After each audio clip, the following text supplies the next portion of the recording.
All right, Shalom. I want to start by giving all praises, honor, and glory to Yahweh, Bahashem, Yahawashi, Bahashem, Rachakodash. Double honors to the apostles and the elders of Great Millstone, the teacher and Ruel, and also to their elders, the men that taught them. I pray the Lord have peace, blessings, and mercy upon the household of the hopeful elect. This is the brother Shema Wan from the Great Millstone Houston Church. And today I want to get a quick lesson in. Just been meditating this morning as I was getting up for work. Just thinking about how Yahawashi healed a lot of individuals whenever he was on the earth, but the ones that he healed had faith. You know, them receiving that mercy and them getting healed only happened because of their faith.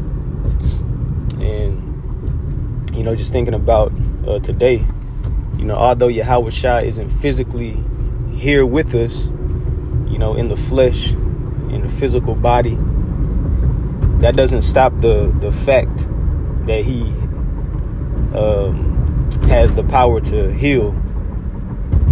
You know, all power has been given unto him in heaven and in earth, and he doesn't physically have to be on earth to show or display his power, you know, especially when it comes to him having mercy on who he chooses to have mercy on, you know, so they can be healed, whether it be, you know, through the spirit or in the flesh. You know, so I just want to get a few precepts going into that. So I pray this will be edifying to the Lord's elect. Let me start. Let me see. 1 second.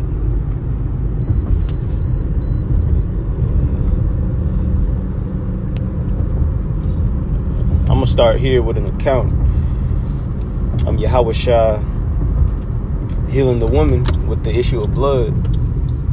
This is Matthew chapter 9 and verse 10. Matthew chapter 9 and verse 20. It says, "And behold, a woman which was diseased with an issue of blood 12 years came behind him and touched the hem of his garment. For she said within herself, If I may but touch his garment, I shall be whole." And that's what she had faith in. She really believed that if she could just touch the hem of Yahawashi's garment, he had the ability to heal her by just doing that. You know, then reading this account in some of the other gospels, it'll tell you that it was a crowd full of people, you know, because whenever Yahawashi got touched, he asked who touched him. Then the disciples made mention of, you know, how can he ask that question? Because it's a crowd full of people. Everybody's touching each other pretty much. But the difference is the mindset and the spirit that the woman had, you know, behind her action.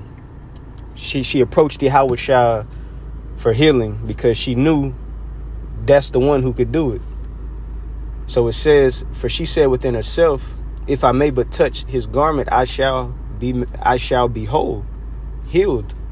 Verse 22, "But Yahawashi turned him about, and when he saw her, he said, Daughter, be of good comfort, and thy faith," Salakia, "be of good comfort, thy faith hath made thee whole."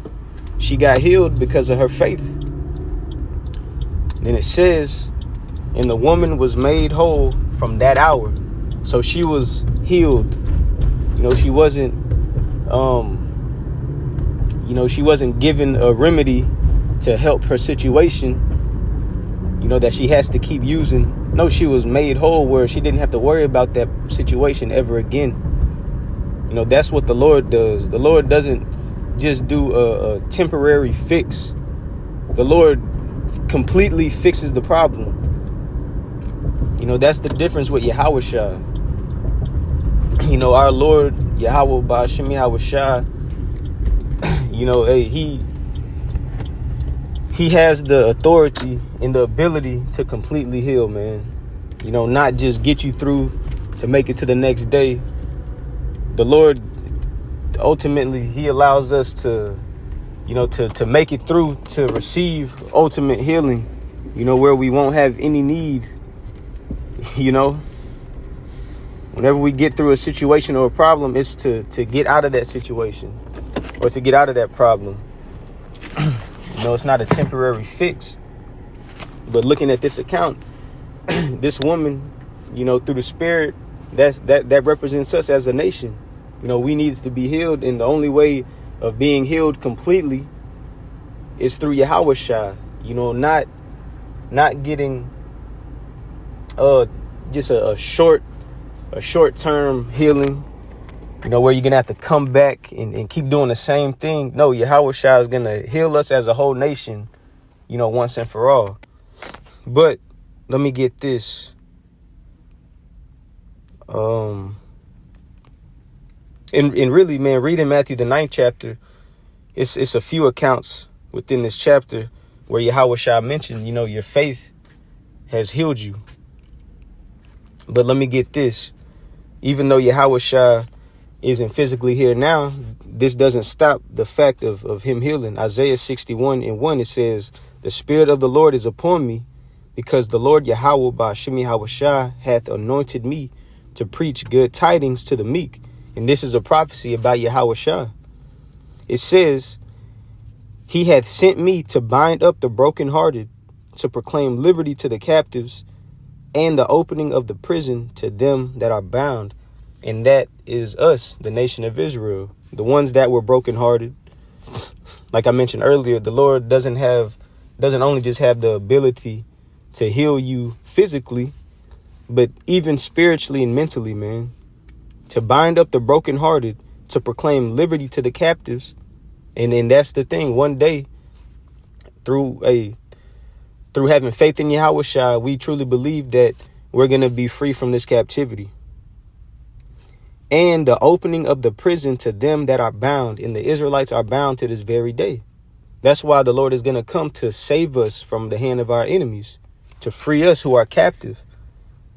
So within these days that we're in, you can clearly see that the Spirit of the Lord is active, just like it was whenever he was physically on the earth. We are no longer of a broken heart, where we don't know the names of our powers. We don't know who we are as a nation.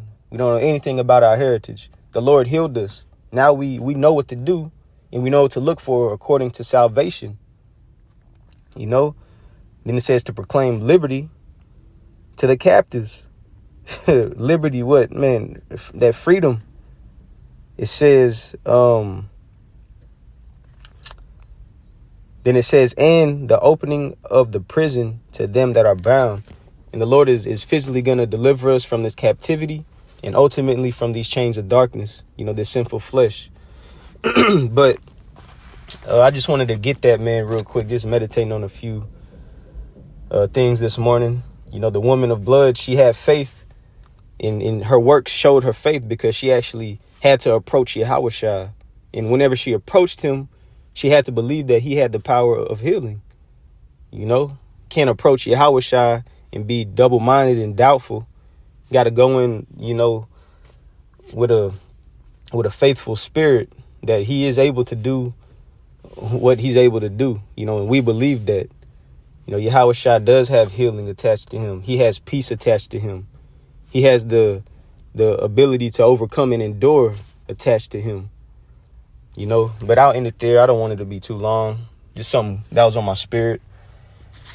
So I pray this was edifying to the Lord's elect. Again, I want to give our praises, honor, and glory unto Yahweh, Ba'Hashem Yahawashi, Ba'Hashem Ruach. Double honors to the apostles and the elders of Great Millstone, and also to their elders, the men that taught them. Shalom.